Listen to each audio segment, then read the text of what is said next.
దేవుని గొప్ప నామం మహిమ కలుగును గాక. ఈరోజు కూడా మనకు దేవుడు ప్రాణాన్ని ఇచ్చి ఇలా ఆయన స్తుతించడానికి, తన వాక్యాన్ని వినడానికి ఇచ్చిన కృపను బట్టి దేవుడిని యేసుక్రీస్తు ద్వారా మహిమపరుస్తున్నారు. கர்த்தருடைய பரிசுத்த நாமத்துக்கு ஸ்தோத்திரம். இந்த நாளிலும் நமக்கு ஜீவனையும் பலனையும் ஆரோக்கியத்தை கொடுத்து நாம் இப்படி ஆண்டவரை குறித்து பாடல்களை பாடி அவருடைய பிள்ளைகளுடைய சாட்சிகளை கேட்டு வசனத்தை நாம் கேட்கக்கூடிய பாக்கியத்தை கொடுத்த தேவனுக்கு యేసు క్రీస్తువిன் మూలமாக మహిమ ఉండావதாக. నిన్నటి దినంలో మనము పరిశుద్ధాత్మ చేత నింపబడుట, పరిశుద్ధాత్మ చేత నడిపింపబడే జీవితం గురించి మనం నేర్చుకున్నాం. நேற்றைய தினத்தில் நாம் பரிசுத்த ஆவியானவரால் நிரப்பப்பட்டு பரிசுத்த ஆவியானவரால் நடத்தப்படுகிற வாழ்க்கையை நாம் பார்த்தோம். ఈరోజు అదే పరిశుద్ధాత్మ చేత నడిపింపబడే లెవెల్స్, ఎటువంటి లెవెల్స్, ఒక్కొక్క స్టేజెస్ గురించి మనము చూద్దాము. ఇంకా అత్యధికంగా ఆత్మలో ఎలా ఎదగాలి, ఎలా నడుచుకోగలము, ఏ దేవుడు వచ్చి తన వాక్యంలో ఏ మార్గాన్ని మనకు చూపిస్తున్నాడన్న కార్యం మీద కూడా మనం ధ్యానించుకుందాం.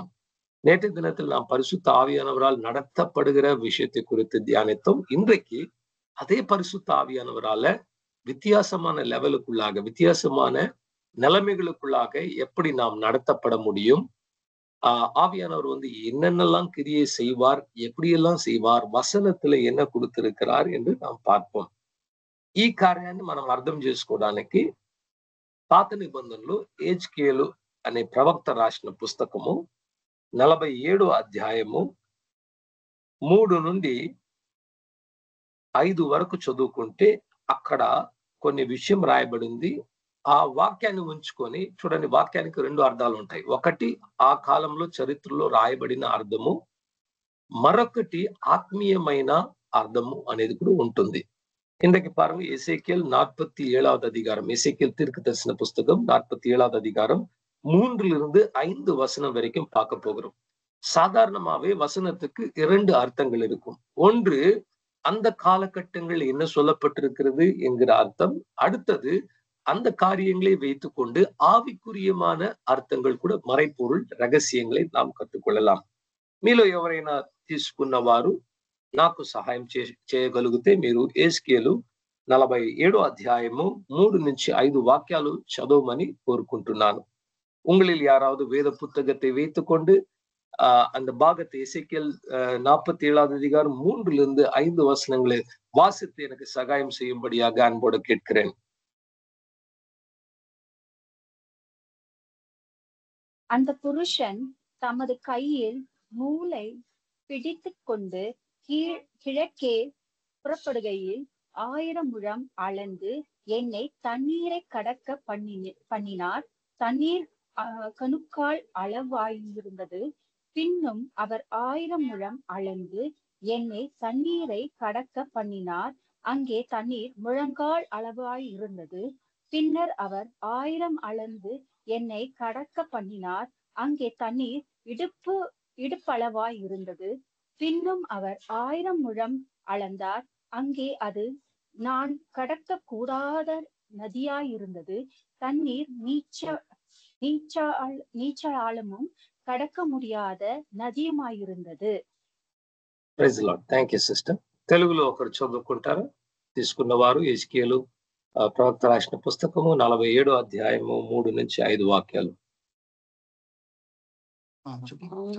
ఆ మనుష్యుడు కొలనూలు చేత పట్టుకొని తూర్పు మార్గమున బయలు వెళ్ళి 1000 మూరలు కొలిచి ఆ నీళ్ల గుండా నడిపింపగా నీళ్లు చీలమండ లోతుండెను. ఆయన మరి 1000 మూరలు కొలిచి నీళ్ల గుండా నన్ను నడిపింపగా నీళ్లు మోకాళ్ల లోతుండెను. ఇంకా ఆయన 1000 మూరలు కొలిచి నీళ్ల గుండా నన్ను నడిపింపగా నీళ్లు మొల లోతుండెను. ఆయన ఇంకను 1000 మూరలు కొలవగా నీళ్లు మిక్కిలి లోతై నేను దాటలేనంత నది కనబడెను. దాట వీలు లేకుండా ఈదవలసినంత నీరు గల నది ఆయను.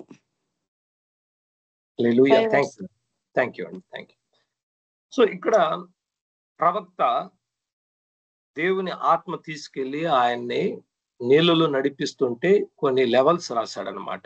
இந்த இடத்துல தீர்க்கதரிசி பாருங்க, ஆண்டவருடைய ஆவியானவர் அவரை கொண்டு போகும்போது தண்ணீருக்குள்ளாக அவர் போகும்போது சில లెవెల్స్ అங்கே எழுதப்பட்டிருக்கிறது. ముఖ్యంగా మొట్టమొదటిగా ఆయన తీసుకెళ్ళినప్పుడు ఎక్కడికి వరకు వచ్చిందంటే యాంకిల్ లెవెల్. తెలుగులో ఎలా రాయబడింది సిస్టర్? అది యాంకిల్ అంటే ఎలా రాయబడింది? 3వ వాక్యంలో ఉంది.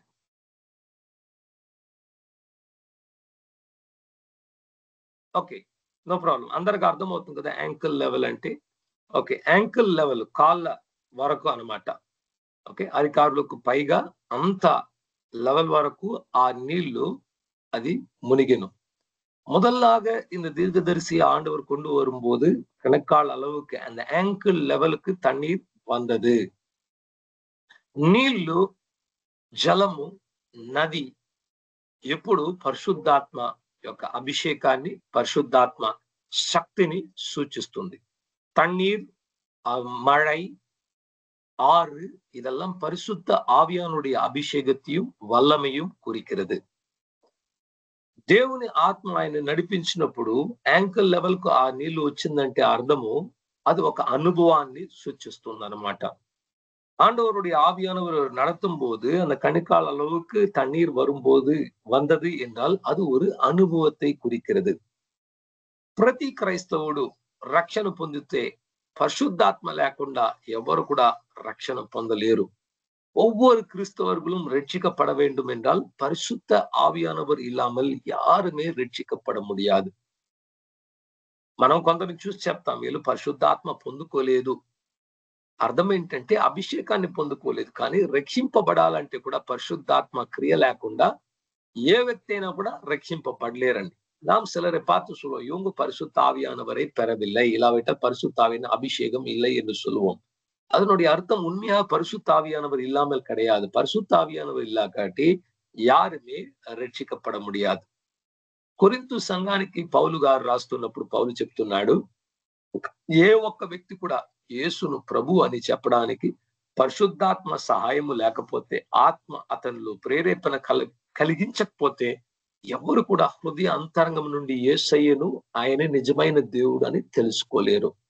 பவுல் கொரிந்து சபைக்கு எழுதும் போது அவர் சொல்லுகிறார், எந்த ஒரு மனிதனும் இயேசுவை கர்த்தர், ஆண்டவர் என்று சொல்ல வேண்டும் என்றால் ஆவியானவருடைய சகாயம் இல்லாமல் அவன் சொல்லவே முடியாது. அப்படி சொல்லுகிறான் என்றால் ఆవియానవర్ అవనికి வெளிப்படுத்தியிருக்கிறார். చూడండి, ఈ బైబిల్ గ్రంథము దేవుని మార్గము, పరిశుద్ధ మార్గము, పరలోక మార్గం అనేది మాంసము రక్తము మనకు చూపించేవి కావు. நன்றாக நாம் புரிந்து கொள்ள வேண்டும் அன்பானவர்களே. இன்றைக்கு நமக்கு இந்த வேத வசனமோ, தேவனோ, పరలోకమో, పరిశుద్ధ వழிయో, మాంసமும் రక్తமும் நமக்கு కాటుகிறது கிடையாது. ఒకానొకప్పుడు యేసుక్రీస్తు ప్రభు తన శిష్యులతో మాట్లాడుతూ ఒక ప్రశ్నను విసిరాడు. నేనెవరని మీరు అనుకుంటున్నారు అని ఒక ప్రశ్నను అడిగాడు. ஒரு சந்தர்ப்பத்தில் ஆண்டவராக இயேசு கிறிஸ்து தன்னுடைய சீஷர்களோடு பேசிக் கொண்டிருக்கும் போது அவர் கேட்டார், நான் யார் என்று நீங்க నిனைக்கிறீங்க? ఎందుకు అలా అడిగాడంటే, ఆ శిష్యులు కొందరు ఇలా చెప్పారు, ప్రభువా నువ్వు ఒక ఏలియా ప్రవక్త వచ్చాడని కొందరు చెప్తున్నారు, మరి కొందరైతే మంచి బోధకుడు అంటున్నారు, మరి కొందరైతే శక్తి కలిగిన ప్రవక్త, బోధకుడు, అలా వేరు విధముగా మీ గురించి మాట్లాడుతున్నారంటే అప్పుడు యేసయ్య వారితో సూటిగా అడిగిన ప్రశ్న, మీరేమనుకుంటున్నారు నా గురించి అని అడిగాడు. ஏன் இந்த கேள்வியை கேட்டார் என்றால், இந்த சீஷர்கள் சொன்னாங்கோ, ஆண்டவரே உங்களை குறித்து ஒவ்வொருத்தரும் ஒரு காரியத்தை சொல்லுகிறாங்கோ. சிலர் சொல்லுகிறாங்கோ நீங்க ஒரு தீர்க்கதரிசி, சிலர் சொல்லுகிறாங்க நீங்க ஒரு நல்ல போதகர், சிலர் சொல்லுகிறாங்க நீங்க ஒரு நல்ல மனிதன். அப்போது ஆண்டவர் கேட்டார், நீங்க என்ன சொல்றீங்க, நான் யார் என்று சொல்லி நீங்க என்ன சொல்றீங்க என்று ஒரு கேள்வி கேட்டார். ప్రతి ఆ 12 ఉంటే అక్కడ 11 మంది ఆలోచనలు స్తంభించిపోయిందనమాట. సడన్ గా నేను ఎవరిని అడిగితే ఏం చెప్పడము? ఎవరైనా అడిగితే వాళ్ళు సాధారణంగా చెప్పేవారు, నువ్వు యేసు, మరియమ్మకు, మరి యోసేపుకు, మీ తల్లిదండ్రులు, మీ కుటుంబంలో మీరు ఉన్నవారు ఏదో మంచి బోధనలు చేస్తున్నారు, దేవుని గురించి చెప్తున్నారు, అంతే తెలుసు. కొన్ని అద్భుతాలు అటు ఇటు చేస్తున్నారు, అంతే చెప్పగలుగుతారు. ஆண்டவர் ஒரேடியா அவங்களை பார்த்து நான் யார் என்று கேட்ட உடனே அவங்களுடைய 11 பேருடைய உள்ளம் அடைக்கப்பட்டது. ஸ்தம்பித்து போனார்கள், அவர்கள் பிரமித்து போனார்கள். என்ன சொல்றது, இயேசுன்றது உங்களுடைய பேரு, உங்களுடைய ஊரு நாசரேத்து, உங்க அப்பா அம்மா யோசேப்பு, மரியாள், நீங்க ஏதோ தேவனை குறித்து சொல்றீங்க, அங்கங்க అద్భుతంగా செய்து கொண்டிருக்கிறீங்க, అவ்வளவுதான் சொல்ல முடியும். అలా మౌనంగా ఎవ్వరు కూడా మాట్లాడలేక మౌనం వహిస్తుంటే హఠాత్తుగా పేతురు నోట తరిచి ఇలా చెప్పాడు, ప్రభువా నువ్వు జీవము కలిగిన దేవుని ఉన్నతములో ఉన్న దేవుని కుమారుడవు అని కూడా ఆ సత్యాన్ని పేతురు మాట్లాడాడు. உடனே பேதுருவுடைய வாய் திறக்கப்பட்டு அவர் சொன்னார், நீர் జీవనుள்ள దేవునుடைய కుమారన్. అందుకు ప్రభు అయిన యేసుక్రీస్తు ఇలా జవాబిచ్చాడు, పేతురు, శరీరము రక్తము నీకు ఈ కార్యాన్ని చూపించలేదు, అలాగైతే నీ సొంత మనసులో నువ్వు అర్థం చేసుకో, పరలోకములో ఉన్న నా తండ్రి నీకు బయలుపరిచాడు గనుక నువ్వు తెలుసుకోగలిగావు. ஆண்டவர் பேதுரு பார்த்து சொன்னார், பேதுரு நீ இப்படி என்னை குறித்து சொல்லுகிறாய் என்றால் அதனுடைய அர்த்தம் மாம்சமும் ரத்தமும் உனக்கு வெளிப்படுத்தவில்லை, பரலோகத்தில் இருக்கிற என் பிதா உனக்கு வெளிப்படுத்தியிருக்கிறார், ఆగయాల్ నీ தெரிந்து கொண்டீர் என்று కూడా சொன்னார். అదే విధంగా ప్రియమైన దేవుని బిడ్డలారా, ఈ రోజు మనం దేవుని గురించి ఎక్కువ తెలుసుకుంటున్నామంటే మన తెలివితేటలు కాదు, మన సొంత భక్తి కాదు, మన సొంత నీతి కాదు, మన ప్రార్థనలు ఏమో ఎక్కువ చేయడం వల్ల మనం దేవుని గురించి తెలుసుకుంటున్నాం అనుకుంటే పొరపాటు.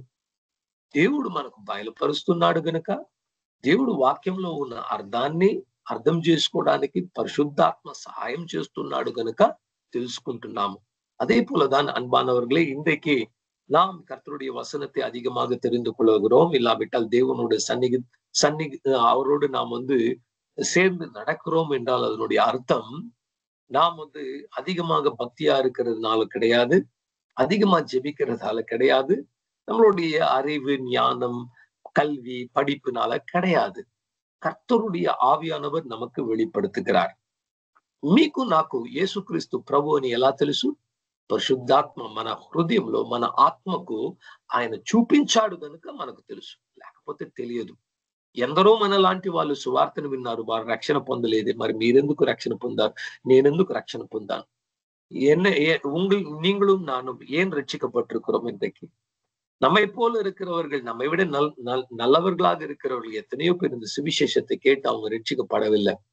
அதனுடைய அர்த்தம் பரிசுத்த ஆவியானவர் நம்மளுடைய உள்ளத்துக்கு இந்த సత్యங்களை வெளிப்படுத்தினது కారణமாக தான் தெரிந்து கொள்கிறோம். మొట్టమొదటి అనుభవము క్రైస్తవ జీవితంలో కలిగేది ఏంటంటే, నేను ఒక పాపిని అనే గ్రహింపు, పశ్చాత్తాపపడి మారు మనస్సు చెంది యేసుక్రీస్తు రక్షకుడు నా పాపాన్ని భరించాడు, ఆయన నమ్ముకోవడం ద్వారా నేను పరలోకం వెళ్ళొచ్చు, దేవుని బిడ్డగా మారొచ్చు అనే రక్షణ అనుభవము. அதே మన ஆங்கிள் லெவல் வாட்டர் அన్నమాట. நம்மளுடைய கணிக்கால்கள் அளவுக்கு வருகிற அந்த தண்ணீருக்கு அர்த்தம் நம்மளுடைய ரட்சிப்பின் அனுபவம். முதல் கிறிஸ்தவ அனுபவம் என்னவென்றால், நான் ஒரு பாவி என்று உணர்ந்து, நாம் வருத்தப்பட்டு நம்மளுடைய பாவங்களை அறிக்கை செய்து மனம் திரும்பி இயேசு கிறிஸ்துவை இரட்சகராக அங்கீகரித்து பரலோக மார்க்கத்தில் நடப்பது, அதுதான் முதல் அனுபவம். அந்த అనుభవத்தை தான் இந்த ఎజెకియల్ పుస్తకத்திலிருந்து நாம் இப்போ కట్టుకొలుగుறோం.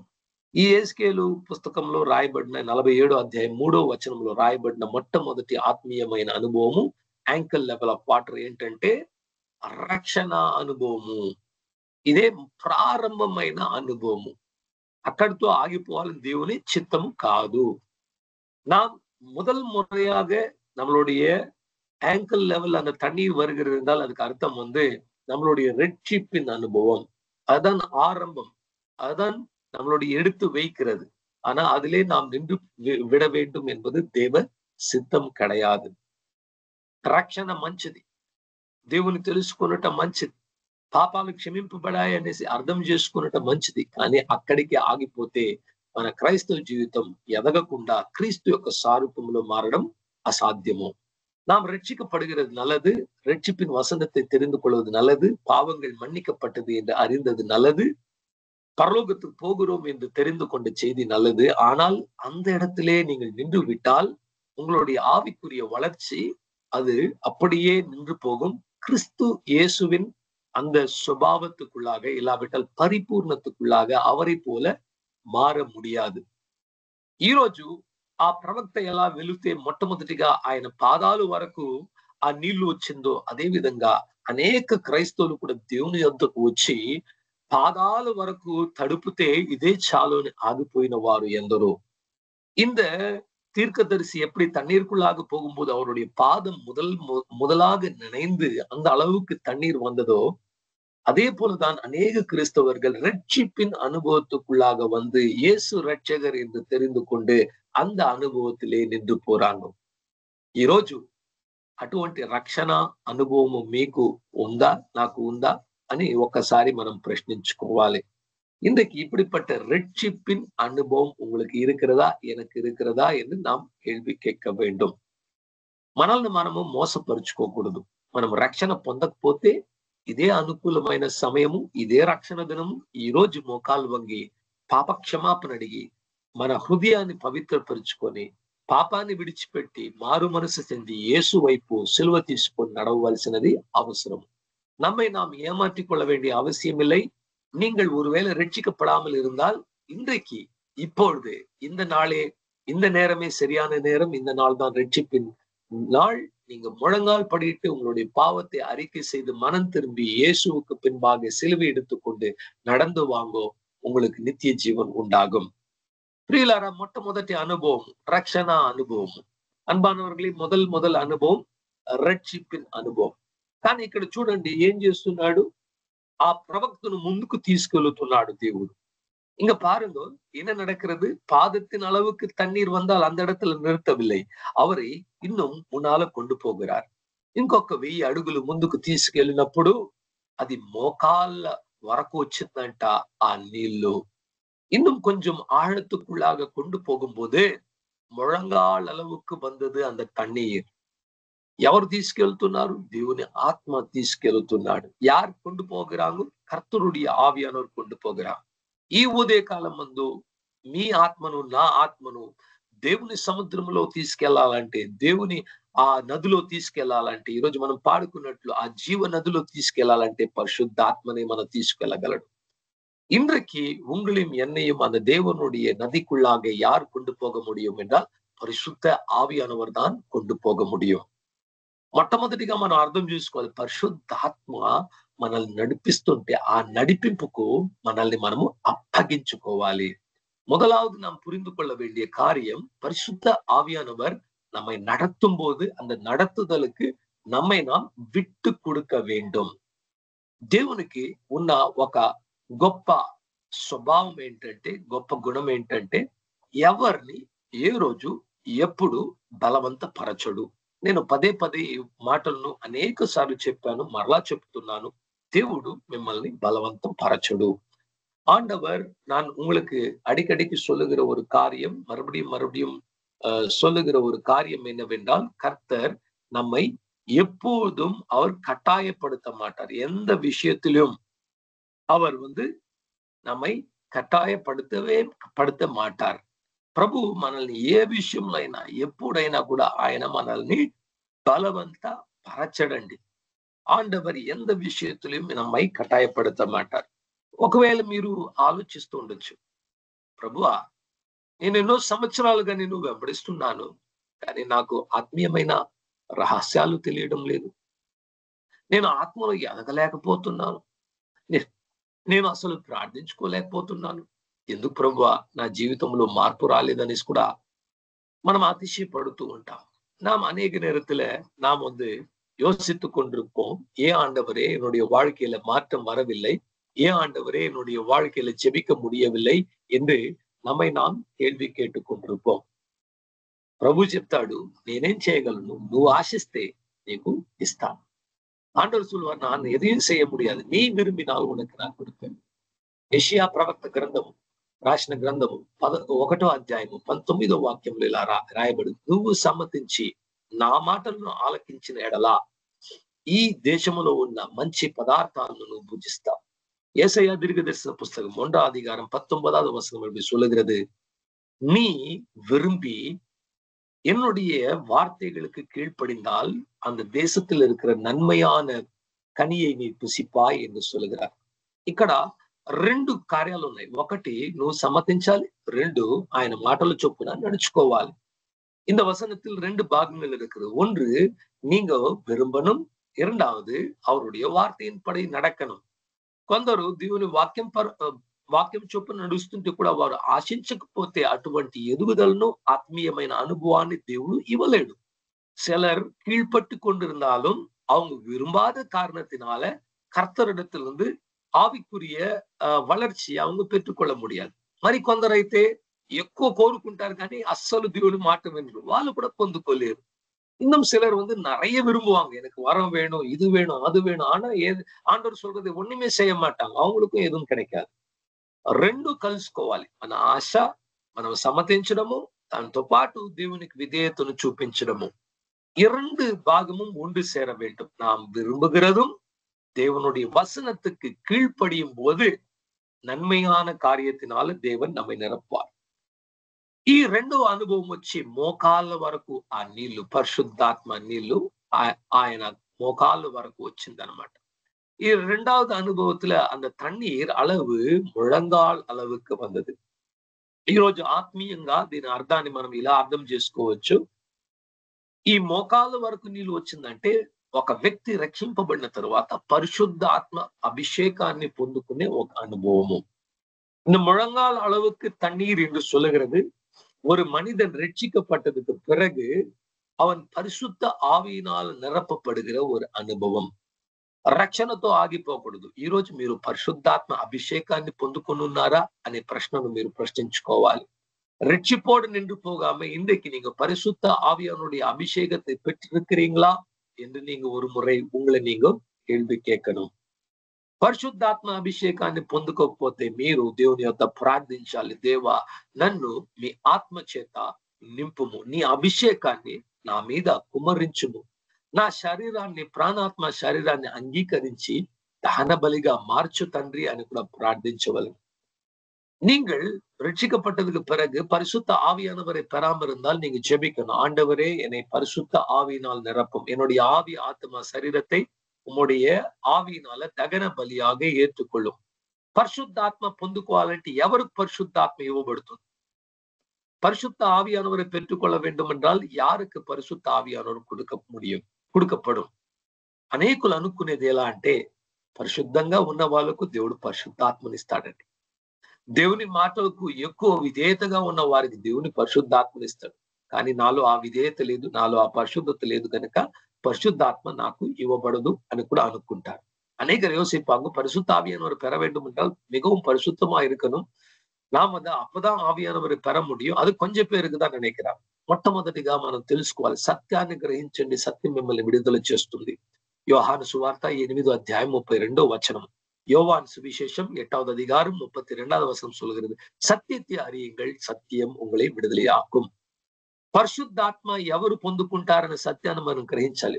విశ్వసించి మారు మనసు పొంది యేసును విశ్వసించి బాప్తిసం పొందుకున్న ప్రతి ఒక్కరికి పరిశుద్ధాత్మ అనే వరాన్ని, పరిశుద్ధాత్మ అనే బహుమతిని తండ్రి అయిన దేవుడు ప్రతి ఒక్కరికి ఇస్తున్నాడు. ప్రతి ఒక్కరు పొందుకోవాల్సింది. కానీ పొందుకోకపోతే అది వారి యొక్క అజ్ఞానం. ரட்சிக்கப்பட்டு மனம் திரும்பி இயேசுவை விசுவாசித்து ஞான ஸ்நானம் பெற்ற யாவருக்கும் பரிசுத்த ஆவியானவர் என்கிற ஈவை பிதாவாகிய தேவன் వాగ్దత్తం பண்ணி கொடுத்திருக்கிறார். ప్రతి క్రైస్తవుడు పరిశుద్ధాత్మ అభిషేకాన్ని పొందుకోగలరు. ఎంత మాత్రము అందులో కష్టం లేదు. మీరు ఉపవసించాల్సిన అవసరం లేదు, ఏడవాల్సిన అవసరం లేదు. పరిశుద్ధాత్మ దేవుని దగ్గర చెప్పాలి, ప్రభువా, మీ వాక్యములు మీరు చెప్పారు, మారు మనస్సు పొంది యేసును నమ్మి రక్షణ పొందిన వానికి పరిశుద్ధాత్మ ఇవ్వబడును అనే వాక్యము అపోస్తుల్లో ఉంది. ఆ వాక్యాన్ని తీసుకోండి, అపోస్తుల 2లో ఉంది. చెప్పండి, ప్రభువా, మీ వాక్యంలో చెప్పారు, నేను మారు మనసు పొందాను, యేసును విశ్వసించాను, బాప్తిసం పొందుతాను, పరిశుద్ధాత్మ నాకు ఇవ్వండి అని విశ్వాసముతో అడిగినడలా అప్పుడే ఆ క్షణమే పరిశుద్ధాత్మ మీ మీదకి దిగొచ్చి వాక్యము చొప్పున మిమ్మల్ని ఆశీర్వదించి అభిషేకిస్తాడు. நாம் பரிசுத்த ஆவியை பெற வேண்டும் என்றால் நாம் முழங்கால் போட்டு அழுது கொண்டு ஜெபித்து கொண்டு புலம்பிக் கொண்டெல்லாம் இருக்க தேவையில்லை. வசனம் சொல்லுகிறது, மனம் திரும்பி இயேசுவை விசுவாசித்து ஞானஸ்நானம் பெற்ற யாவருக்கும் பரிசுத்த ஆவி என்கிற ஈவு கொடுக்கப்படும் என்று அப்போஸ்தலர் 2ல சொல்லப்பட்டிருக்கிறது. வசனத்தை காட்டி ஆண்டவர்கிட்ட சொல்லுங்க, ஆண்டவரை நீங்க சொல்லி இருக்கிறீங்க, இதெல்லாம் நான் செஞ்சிருக்கிறேன், எனக்கு இப்போ ఆవియానవரை கொடுத்து విடும். అంతే అండి పరిశుద్ధాత్మను పొందుకోవడం. చాలా సింపుల్. యేసయ్యను ఎలా విశ్వసించి పొందుకున్నారో అదే విధంగా పరిశుద్ధాత్మను కూడా விசுவசிச்சு ஆஹ்வானிச்சு பொந்துக்கோవచ్చు. ஆண்டவராகிய இயேசுவை எப்படி நாம் விசுவாசித்து அவரை கூப்பிட்டு பெற்றுக்கொண்டோமோ அதே போலதான் பரிசுத்த ஆவியானவரை கூட இன்றைக்கு நாம் పెట్టుకొள்ள முடியும். మరి క్రైస్తవులు కొందరైతే మోకాళ్ళు వరకు ఆ నీళ్లు వచ్చేంత వరకు వస్తున్నారు, అక్కడికి ఆగిపోతున్నారు. அநேக கிறிஸ்தவர்கள் இந்த முழங்கால் அளவுக்கு தண்ணீர் வருகிற வரைக்கும் நடந்து வருகிறார்கள், அங்கவே நின்றார்கள். వాళ్ళకి ఎంతో సంతోషం, నేను రక్షణ పొందుకున్నాను, పరిశుద్ధాత్మ అభిషేకం వచ్చేసింది, భాషలు వచ్చేసాయి, చాలు, நான் ரட்சிக்கப்பட்டு விட்டேன், நான் அபிஷேகத்தை பெற்று விட்டேன், అన్య భాషలు విట్టదు పోదుం. కానీ ఇక్కడ రాయబడింది, ఇంకా 1000 అడుగులు లోతుకు తీసుకెళ్ళినప్పుడు నడుము వరకు నీళ్లు వచ్చిందంట. இந்த இடத்துல எழுதப்பட்டிருக்கிறது பாருங்க, இந்த தீர்க்கதரிசி இன்னும் கொஞ்சம் 1000 அடி முன்பாக கொண்டு போகும்போது ఇడుపు அளவுக்கு తన్నీరు పడ్డది. ఈ రోజు మనం ఎలా అర్థం చేసుకోవాలి? నడుము వరకు నీళ్లు వచ్చిందంటే పరిశుద్ధాత్మ శక్తిలో దేవుని 9 వరాలు పొందుకునే అనుభవం. இந்த இடுப்பு அளவுக்கு தண்ணீர் என்று சொல்லப்படுகிறது அனுபவம் என்னவென்றால், தேவனுடைய ஆவியினால் நடத்தப்படும் போது 9 வரங்களை பெற்றுக் கொள்கிற అనుభవం. 1 కొరింథీయులు 12 అధ్యాయము మొదటి కొన్ని వాక్యాలు మీరు అక్కడ చదువుకున్నట్లా 9 వరముల గురించి రాయబడి ఉంది. 1 కొరింథీయர் 12வது அதிகாரம் முதல் சில வசனங்களை நீங்கள் வாசித்து பார்த்தால் அங்க பரிசுத்த ஆவியானவருடைய வரங்களை குறித்து எழுதப்பட்டிருக்கு. ప్రారంభించినప్పుడు అపోస్తలుడైన పౌలు ఇలా చెప్తున్నాడు, ఆత్మీయమైన కృపావరముల గురించి మీరు తెలుసుకోకుండా నాకు ఇష్టము లేదు. ప్రతి ఒక్కరు తెలుసుకోవాలి, ప్రతి ఒక్కరు పరిశుద్ధాత్మ శక్తిని వరాన్ని అనుభవించాలి, ఆ వరాన్ని వాడుకోవాలి అని దేవుడు కృప చూపిస్తున్నాడు కనుక మీకు రాస్తున్నాను కూడా చెప్తున్నాడు. அப்போஸ்தலனாகிய பவுல் 1 கொரிந்தியர் 12வது அதிகாரத்தில் சொல்லுகிறார், ஆவிக்குரிய வரங்களை குறித்து சகோதரர்களை நீங்கள் அறியாமல் இருப்பது தேவ சித்தம் கிடையாது, நீங்க தெரிந்து கொள்ள வேண்டும். జ్ఞానము లేకుండా నా ప్రజలు నశించిపోతున్నారని దేవుడు హోషియా ప్రవక్త ద్వారా హోషియా 4:6లో మాట్లాడాడు.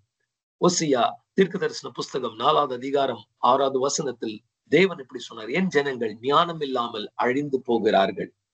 దేవుని వాక్యాన్ని మనకు ఇవ్వబడిన అధికారాన్ని ఈరోజు తెలుసుకోకుండా ఉండడం వల్ల సాతాను మన మీద, మన కుటుంబం మీద அதிகாராన్ని చూపించి చలాయిస్తూ మనల్ని హింసిస్తున్నాడు. இன்றைக்கு ஆண்டவர் உங்களுக்கும் எனக்கும் கொடுத்த அதிகாரம் வல்லமையை நாம் புரிந்து கொள்ளாமல் இருக்கிற காரணத்தினால பிசாசு நம்ம மேலும் நம்மளுடைய குடும்பத்து மேலும் அதிகாரத்தை காட்டி நம்மை అడిమైతనத்துல பண்ணி வைத்திருக்கிறான். ఏ ఒక్క క్రైస్తవుడు కూడా పాపానికి బానిసగా ఉండవలసిన అవసరం లేదు, పాపాన్ని ఎదిరించే శక్తిని దేవుడు ఇచ్చాడు. எந்த ஒரு கிறிஸ்தவனும் கூட பாவத்துக்கு அடிமையா இருக்க வேண்டிய அவசியம் கிடையாது, பாவத்தை ஜெயிக்க கொடுத்திருக்கிறான் தேவன். ఏ ఒక్క క్రైస్తవుడు కూడా రోగంలో అనారోగ్యంలో కృషించిపోవాల్సిన అవసరం లేదు, వాటిని జయించి ఆరోగ్యంగా జీవించగలడు. எந்த ஒரு கிறிஸ்தவனும் வியாதியில பலவீனத்துல வாழ்ந்து கொண்டு அப்படியே மறிக்க வேண்டிய அவசியம் இல்லை, அவைகளை ஜெயித்து சுகம் பெற்று நடக்க முடியும். ఏ ఒక్క క్రైస్తవురాలు కూడా మరి శాపగ్రస్తమైన జీవితాన్ని దారిద్ర్యంలో జీవించాల్సిన దేవుని చిత్తము కాదు, వాటన్నిటిని జయించి సమృద్ధిగా ఆశీర్వాదకరమైన జీవితాన్ని మనం జీవించాలని కూడా దేవుడు కోరుకుంటున్నాడు. எந்த ஒரு கிறிஸ்தவளோ ஒன்றுமில்லாத வறுமையான நிலைமையிலும் சாபமான வாழ்க்கையிலும் வாழ வேண்டிய தேவனுடைய சித்தம் கிடையாது. நிறைவான ஆசீர்வாதத்தை கொடுத்து எல்லா விதமான செழிப்பை கொடுத்து தேவன் நடத்த வேண்டும் என்று நினைக்கிறார். కానీ మనకు దేవుడు ఏమి ఇస్తున్నాడని తెలుసుకోకపోవడం వల్ల మనము దాని వైపు ప్రార్థించుకోలేకపోతున్నాం. கர்த்தர் நமக்கு என்ன கொடுத்திருக்கிறார் என்று தெரிந்து கொண்டாமல் இருக்கிற காரணத்தினால் அதை குறித்து நாம் ஜெபிக்க முடியாமல் இருக்கிறோம். ఈ 9 వరాలండి, ఆత్మీయమైన వరాలు. స్వస్థత ఇచ్చే వరం, అద్భుతము చేసే వరము, భాషలు మాట్లాడే వరము, భాషలకు వ్యాఖ్యానం చేసే వరము, ఆత్మలను విభజించే వరము, జ్ఞానాన్ని బోధించే వాక్యము, మరి నాలెడ్జ్, వర్డ్ ఆఫ్ నాలెడ్జ్, వివేకాన్ని ఇచ్చే వాక్యము, విశ్వాసపు వరం అనే ప్రవచన వరం అనే వరాన్ని దేవుడు మనకి ఇచ్చున్నాడు. ఇందుకు ఆండవ పారుங்க తీర్க்க తెలిసిన వరం, ஆவிகளை பகுத்தறிகிற வரம், அந்நிய பாஷை வரம், அந்நிய பாஷைக்கு வியாக்கியான வரம், அற்புதங்களை செய்கிற வரம், சுகமளிக்கும் வரம், விசுவாசத்தின் வரம் என்கிற 9 வரங்களை கொடுத்திருக்கிறார்.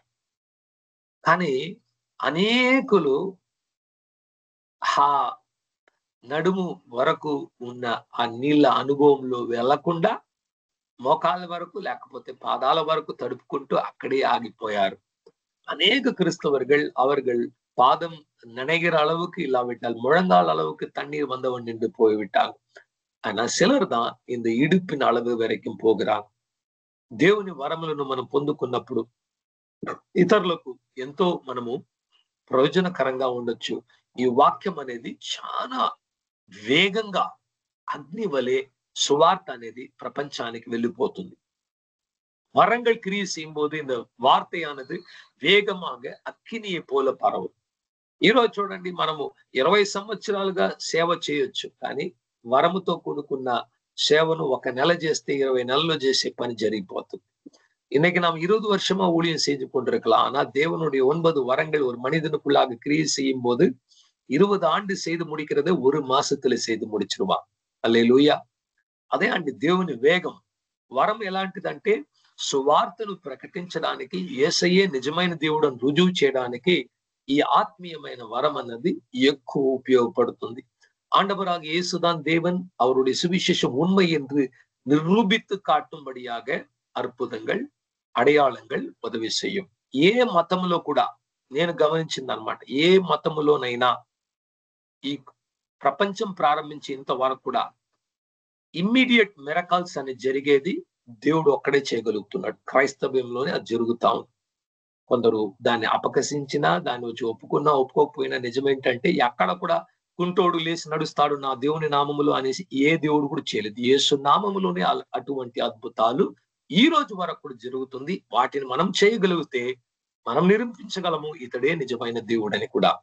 எந்த ஒரு மதத்திலையும் பாருங்க, இப்போ ஒரு குருடனை பார்த்து குருடே உன் கண்கள் திறக்கப்படி இந்த கடவுளுடைய நாமத்தினால திறக்கப்படாது, இயேசுவின் நாமத்தினால் ஒன்றுதான் நடக்குது. அதை நாம் காண்பிக்க முயற்சி செஞ்சா, அதை நம்ம காட்டினா தேவனை இவர்தான் உண்மையானவர் என்று కూడా நாம் வெளிப்படுத்தலாம். చివరిగా ఈ ప్రవక్తను దేవుని ఆత్మ తోసుకుంటూ ఇంకా ముందుకు వెళ్ళిపోతే మోకాళ్ళు కాదు, అరికాళ్ళు కాదు, మోకాళ్ళు కాదు, మరి నడుము లెవెల్ కాదండి. ఇప్పుడు ఈత కొట్టేంత విధంగా సమృద్ధైన ఆ నీళ్ళల్లో వెళ్ళిపోయాడు.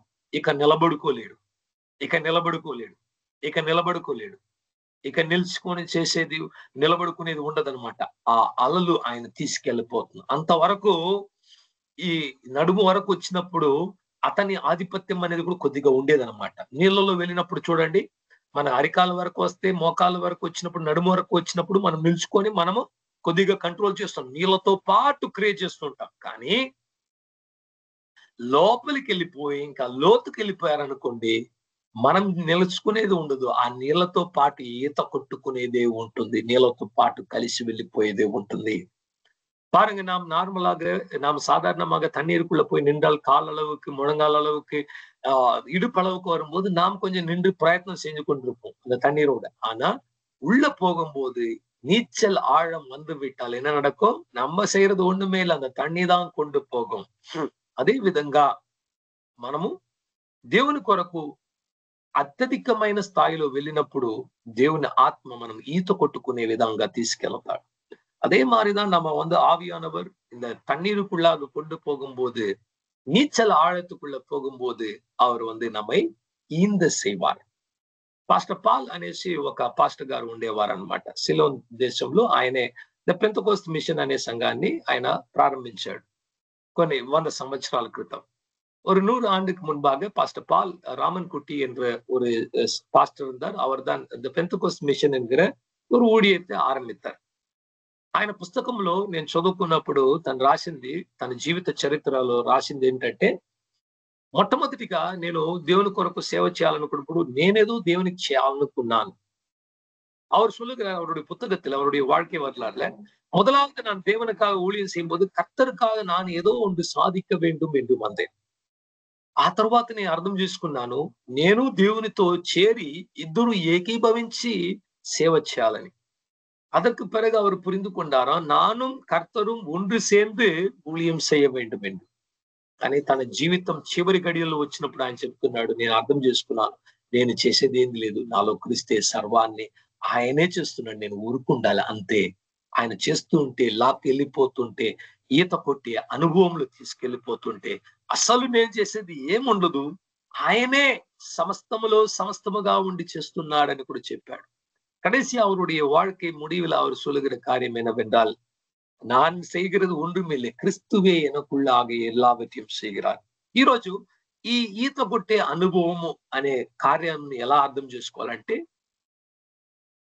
దేవుని 7 ఆత్మలు అన్న ఒక కాన్సెప్ట్ ఉంది. మీలో ఎందరికి తెలుసో తెలియదు. యెషయా ప్రవక్త గ్రంథము 11వ అధ్యాయంలో దేవుని ఆత్మ గురించి, 7 ఆత్మల గురించి రాయబడింది అనమాట. ఆ 7 ఆత్మలు వచ్చిన క్రియ చేస్తే మన జీవితం ఎలా ఉంటుందంటే, ఇక మన అధికారంలో ఏది ఉండదు. దేవుడు మనల్ని సంపూర్తిగా తన అధికారంలో తీసుకొని గాలి వలె వాడుకోవడం అనేది కూడా జరుగుతుంది. ஏசாயா 11వ அதிகாரத்துல கர்த்தருடைய 7 ஆவி குறித்து எழுதப்பட்டிருக்கு. அந்த 7 ஆவி ஒரு மனிதன் மேல் வந்த உடனே அவனுடைய எல்லாவற்றையும் அவன் இழந்து போவான். தேவனுடைய ஆவியானவரே வல்லமையாக அவனுக்குள்ளாக கிரியை செய்வார். అటువంటి వారి జీవితంలో ఆత్మీయమైన ఫలాలు కూడా చూడొచ్చు. 9 ఫలము. గలతీయులు రాసిన పత్రిక 5వ అధ్యాయం 22, 23, 24 వచనాల్లో రాయబడిన ప్రేమ, సమాధానము, సంతోషము, దీర్ఘశాంతము, ఆశా నిగ్రహము, విశ్వాసము, ఓపిక, ప్రతి ఒక్కటి నిండుగా ఫలించే జీవితాన్ని జీవిస్తారనమాట. இந்த 7 ஆவியை ஒரு மனிதன் பெற்ற உடனே அவன் தேவனுடைய வல்லமையினால் நிரப்பப்பட்டு இனி அவன் நீச்சல் ஆழத்துக்குள்ளாக போய் தேவனுடைய ஆவியானவர் கொடுக்கிற ஆவிக்குரிய பலன், ஆவிக்குரிய அந்த கனி அவனுக்குள்ளாக உண்டாகும். கலாத்தியர் 5ஆம் அதிகாரம் 22, 23, 24 வசனங்கள்ல சொல்லப்பட்டது போல அன்பு, சமாதானம், சந்தோஷம், நீடிய பொறுமை, விசுவாசம், நற்குணம், ఆశை, ఇచ్చే అడక్కం, ఇదెల్లం కూడా అవన్ పెట్టుకొల్వాన్. చివరిగా అటువంటి వ్యక్తి ఎలా ఉంటాడంటే, గలతీయులు రాసిన పత్రిక 2వ అధ్యాయము 20 వచనములు చెప్పినట్లు, ఇక జీవించుచున్నది నేను కాదు, క్రీస్తే నాలో జీవిస్తున్నాడు. నేను జీవించే జీవితము దేవుని కుమారుని విశ్వాసముతో చేత జీవిస్తున్నాను. నేను లోకమునకు కొట్టబడ్డాను సిలువలో, లోకము నాకు కొట్టబడింది. నేను కాదు, నాలో క్రీస్తే జీవిస్తున్నాడు అన్న స్థితికి దేవుడు, అదే ఈత కొట్టే అనుభవం అనమాట. మనము 0, దేవుడు 100% మన జీవితంలో క్రియేట్ చేయడం మొదలు పెడతాడు. இந்த நீச்சல் ஆழம் என்று சொன்னால் கடைசியாக அவங்களுடைய அனுபவம் எப்படி இருக்கும் என்றால், கலாத்தியர் 2:20 சொல்லப்பட்டது போல, நீச்சல் ஆழத்துக்குள்ள போன உடனே, இனி ஜீவிப்பது நான் அல்ல, எனக்குள்ள கிறிஸ்து இயேசுவே ஜீவிக்கிறார். நான் ஜீவிக்கிற இந்த வாழ்க்கை தேவகுமாரனுடைய விசுவாசத்தினால் ஜீவிக்கிறேன். நான் உலகத்துக்கு அறையப்பட்டேன், சிலுவையில உலகம் எனக்கு அறையப்பட்டது. நான் சகலவற்றையும் இழந்தேன். இனி இயேசுவே எனக்குள்ள ஜீவிக்கிறார். இயேசு கிறிஸ்து 100% ஜீவிக்கிறார். நானோ పూజ్యమాగా మారి இருக்கிறேன். మన జీవితం సున్నా అయిపోతుంది. యేసయ్య ఆయన మనలో 100% ప్రతి కోణములో, ప్రతి విషయములో దేవుని పై హస్తము, దేవుని నడిపింపు, దేవుని ఆత్మ అభిషేకము, అటువంటి జీవితంలో ఎలా ఉంటుందంటే, క్షణక్షణము పరిశుద్ధాత్మ అభిషేకము చేత నింపబడుతుంటారు. ప్రార్థించేటప్పుడు కాదు, పాటలు పాడుకునేటప్పుడు కాదు, ఆఫీసులో ఉండగా, కుటుంబంలో ఉండగా, సాధారణమైన మీ యొక్క పనులు చేస్తుంటే కూడా పరిశుద్ధాత్మ చేత నింపబడుతూ, భాషలు మాట్లాడుతూ దేవుని నామాన్ని మహిమపరిచే ఉన్నతమైన జీవితం అన్నమాట. అటువంటి జీవితం ఉన్నతమైన జీవితం. అటువంటి వారికి శోధనలు కూడా ఆగిపోతుంది అనమాట. శోధనలు రావు. వాళ్ళు పక్షిరాజు వలె మేఘాల మీదకి వెళ్ళిపోయారు. దేవునితో నడుచుకునే ఒక అనుభవం, హనోకు వలె దేవునితో నడిచే అనుభవం, మోషే వలె దేవుని ముఖాముఖిగా చూసే ఒక అనుభవం. ఆత్మీయమైన రహస్యాలు కనబడతాయి. ఆత్మలో ఎత్తబడతారు, పరలోక దర్శనాలను చూస్తారు. పౌలు చెప్పాడు, ఒక వ్యక్తి నాకు తెలుసు, 2 కొరింథీయులు 12వ అధ్యాయంలో అతడు శరీరంలో ఎత్తబడ్డాడో ఆత్మలో ఎత్తబడ్డాడో తెలియదు, కానీ 3 ఆకాశంలో ఎత్తబడి అక్కడ చెప్పబడిన కార్యాన్ని వినిపించుకున్నాడు, కానీ అవి చెప్పడానికి అనుమతి ఇవ్వబడలేదు అని కూడా చెప్పాడు. అటువంటి రహస్యాలు విన్నాడు. అతని యందు నేను அதிசயப்படுத்தானு கூட చెప్తున్నాడు. இந்த நீச்சல் ஆழத்துக்குள்ளாக போகும்போது எப்பொழுதும் ஆவியானவர் நம்மை நிரப்பிக் கொண்டிருப்பார். ஜெபிக்கும் போது மாத்திரம் இல்ல, கை தட்டும் போது மாற்றம் கிடையாது. நீங்க வேலை செய்யும் போது, நீங்க வீட்டுல இருக்கும் போது ஆவியானவருடைய பலத்தினால் நீங்க நிரப்பப்பட்டு, உங்களுடைய சிந்தை, உங்களுடைய எண்ணம், உங்களுடைய ஏக்கம் எல்லாம் ஆவியினால் நிரப்பப்பட்டு ஏனோக்கை போல தேவனுடைய நடக்கக்கூடிய அனுபவம், மோசேயை போல தேவனை முகமுகமா பார்க்கக்கூடிய அனுபவம், நம்மளுடைய ஆவியை கர்த்தர் கொண்டு போவார். பரலோக தரிசனங்களை காண்பிப்பார். பரலோகத்தில் உள்ளவங்களை நாம பார்ப்போம். 2 கொரிந்தியர் 12ஆம் அதிகாரத்தில் அப்போஸ்தலனாகிய பவுல் சொல்லுகிறார், ஒரு மனிதனை நான் அறிவேன், அவன் ஆவியில் எடுக்கப்பட்டானோ சரீரத்தில் எடுக்கப்பட்டானோ எனக்கு தெரியாது, ஆனால் அவன் பரலோகத்துக்குள்ளாக எடுக்கப்பட்டு 3வது வானத்துக்குள்ளாக சொல்லக்கூடாத ரகசியங்களை அவன் கேட்டான், உச்சரிக்க கூடாத రహస్యங்களை அவன் கேட்டான். ఈ సమీప కాలంలో మన దేశంలో దేవుని ఒక సేవకుడు టీజీఎస్ దినకరన్ అయ్య గారు ఉండేవారు. ఆయన ఆత్మీయ అనుభవాలు ఎంతో ఉన్నతమైనది. ప్రార్థించడానికి కూర్చుంటే ఆత్మ సర్రమని పరలోకానికి వెళ్ళిపోయి యేసయ్య ముందు నిలబడుకుంటుందట. நம்ம சமீபத்துல நம்ம தேசத்துல இருந்த ஒரு தேவ மனிதன் டிஜிஎஸ் தினகரன், அவர் சொல்லுவார், நான் ஜெபிக்க உட்கார்ந்து கொண்டால் அந்த ஆவி அப்படியே பிரிந்து பரலோகத்துக்கு முன்பாக தேவனுக்கு முன்பாக போய் நிற்குமா. యేసుక్రీస్తు ముఖాముఖి ప్రతిరోజు దర్శించగలిగిన ఒక అనుభవం, ஒவ்வொரு நாளும் ఆండవరాக యేసువై ముఖముఖமாக దర్శించిన ఒక అనుభవం. ఇది ఎప్పుడు కలుగుతుంది అంటే ఈత కొట్టే ఈ అనుభవములు వెళ్ళినప్పుడు, పరిశుద్ధాత్మ యొక్క 7 ఆత్మలను పొందుకున్నప్పుడు పరలోక అనుభవాలు సాధారణంగా మారిపోతుందండి. இந்த கர்த்தருடைய 7 ஆவியானவர் வந்து இயேசு கிறிஸ்து நிறைவாக மாறும்போது இந்த పరలోక అనుభవங்கள் సాధారణமாக వரும். ఆయన ఇతరుల కొరకు ప్రార్థిస్తుంటే ఆయన ఆత్మ వెళ్ళి దేవుడి ముందు నిలబడుకొని యేసుక్రీస్తుని చూసి ప్రార్థిస్తే, అక్కడ ఆయన జరిగిందని చెప్తే ప్రార్థన ఆపేస్తాడట. అప్పుడే వాళ్ళకు స్వస్థతలు జరిగిపోతాయి. அவர் அங்க நின்று கொண்டு ஆண்டவரே என்று பரலோகத்தில் ஜெபிக்கும் போது அவர் ஆண்டவருடைய முகத்தை பார்த்து கொண்டிருப்பார். ஒரு குறிப்பிட்ட நேரம் வரும்போது ஆண்டவர் சிரித்து சொல்வாரா, நடந்துருச்சு పో. యేసయ్య నవ్వుతూ చెప్తాడంట, జరిగింది, నీ ప్రార్థనలు ఆలకింపబడింది, వెళ్ళు, విశ్రాంతి తీసుకో. ఇంకా அவர் சிரித்து கொண்டே சொல்வாரா, நீ வந்து పో, உன்னுடைய జపం కేకపట్టదు. ఒకానొకప్పుడు ఒక సాక్ష్యం ఆయన చెప్పిన ఆయన ప్రసంగాల్లో నేను విన్నాను. ఒక వ్యక్తి, ఒక పాస్టర్ గారు, ఆయన ఎక్కువ తిట్టేవాడంట. ఇప్పుడు చూడండి, ఎవరైనా కూడా ఎదుగుతే, సేవలు పెద్ద అవుతే, ఇలా బలమైపోతే ఇతరులు వచ్చి విమర్శనలు ఎక్కువ చేస్తారనమాట. పెద్ద సంఘమైనా పెద్ద సేవకుడైనా ఎక్కువ క్రిటిసైజ్ అనేది, ఏమి చేయని వాళ్ళు వారిని వాళ్ళు బాగా క్రిటిసైజ్ చేస్తున్నారు. మనం కూడా అలా చేస్తుంటాం కదా. కానీ వాళ్ళు చేసిన క్రియలు ఒక పర్సన్ కూడా మనం చేస్తున్నాం, కానీ వాళ్ళ మీద మనం మాటలు విసురుతూ ఉంటాం. பாருங்க, ஒரு ஊழியம் வளர்ந்து போகுது, ஒரு ஊழியக்காரன் வளர்ந்து போகிறான் என்று வைத்துக் கொண்டே அநேகர் அவங்களை குறித்து குறை சொல்ல ஆரம்பிப்பாங்க, குத்தம் பேச ஆரம்பிப்பாங்க. ஆனா இவங்களுடைய வாழ்க்கையை பார்த்தா ஒன்றுமே செய்திருக்க மாட்டான். அவங்க செஞ்சது 1% కూడా செய்யாம அவங்களை குறித்து குறை பேசுவாங்க.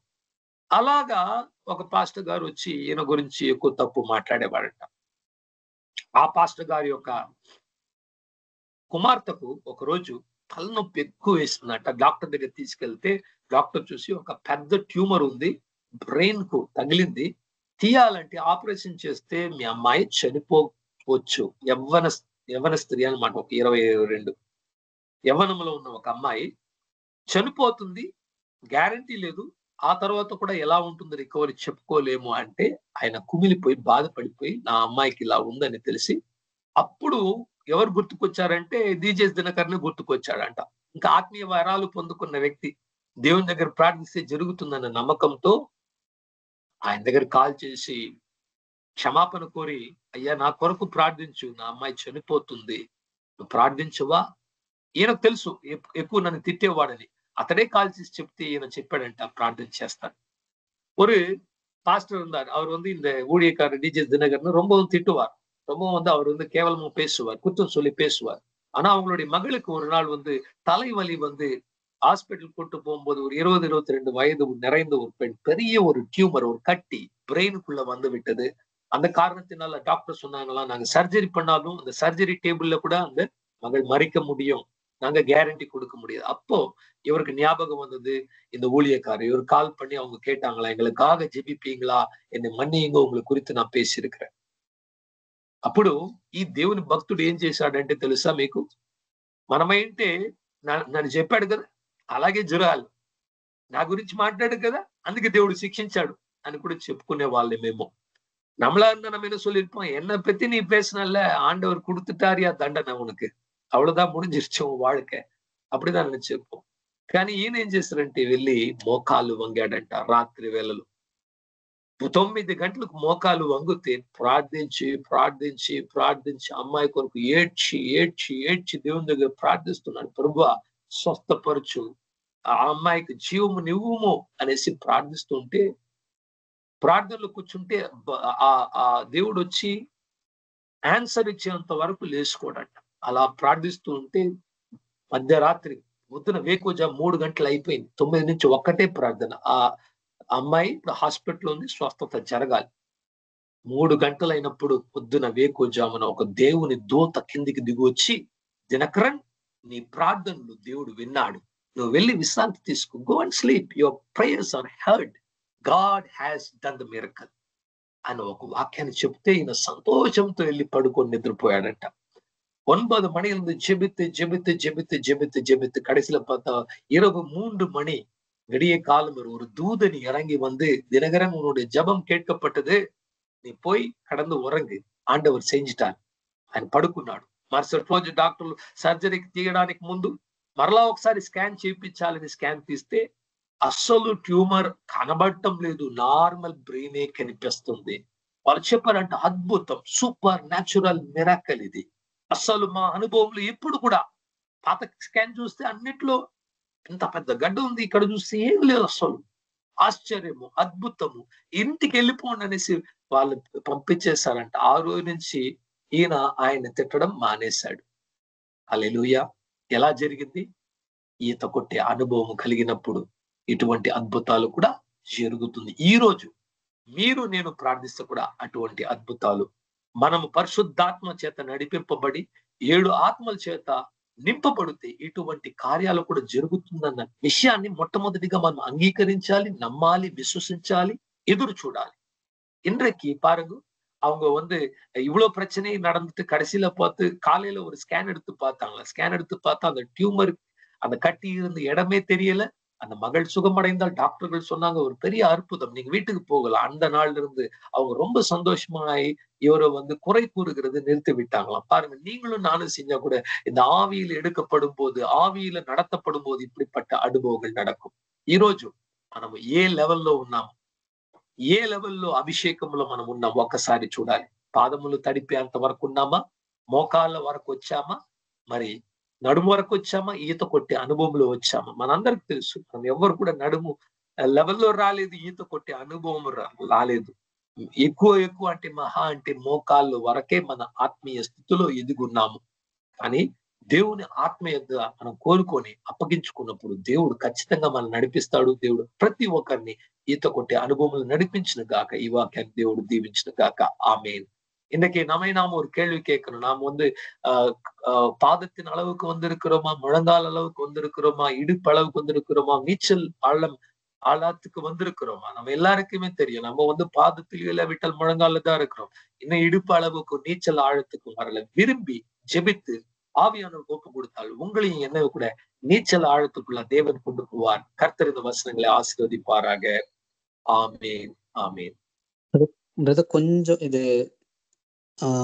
கொஞ்சமா சொல்லி முடிச்சு